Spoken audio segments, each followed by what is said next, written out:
ലൈസൽ മുഅ്മിൻ, ഒരു യഥാർത്ഥ സത്യവിശ്വാസി അല്ല. ആരല്ല? ബിത്തആനി, മറ്റുള്ളവരെ കുത്തിപ്പറയുന്നവനല്ല, കുത്തുവാക്കുകൾ പറയുന്നവനല്ല. ഗോത്രത്തിന്റെ പേരിൽ, കുടുംബമഹിമയുടെ പേരിൽ, തറവാടിന്റെ പേരിൽ മറ്റുള്ളവരെ ആക്ഷേപിക്കുന്നവനല്ല. വലല്ല ആനി, ശപിച്ചു പറയുന്നവനല്ല.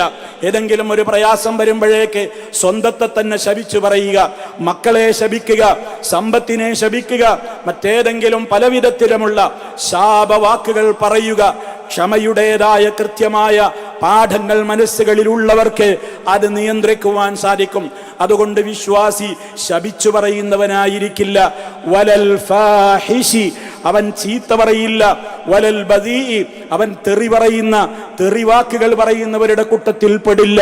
അരോചകമായ സംസാരങ്ങൾ, അശ്ലീലമായ സംസാരങ്ങൾ പലതിൻ്റെ പേരിലും ഇന്നത്തെ ലോകം ആളുകളുടെ ഒരു മൈക്ക് കയ്യിൽ കിട്ടിയാൽ വ്ളോഗർ എന്ന പേരിൽ അനാവശ്യമായ അശ്ലീലമായ കാര്യങ്ങൾ ലക്ഷക്കണക്കിന് ആളുകളുടെ മുമ്പിലേക്ക് അവരിൽ നിന്ന് വ്യൂവേഴ്സ് കിട്ടാൻ ഇത്തരം പദങ്ങൾ ഞാൻ പറഞ്ഞാലേ എനിക്ക് നിലനിൽപ്പുള്ളൂ എന്ന നിലയ്ക്ക് അത്തരത്തിലുള്ള കച്ചവട കണ്ണുകളുമായി തെറിവാക്കുകൾ മാത്രം പറയുന്ന, ദ്വയാർത്ഥമുള്ള, ഡബിൾ മീനിങ് ഉള്ള വാക്കുകൾ മാത്രം സംസാരിക്കുന്ന എത്രയോ ആളുകൾ നമുക്ക് കാണുവാൻ സാധിക്കും.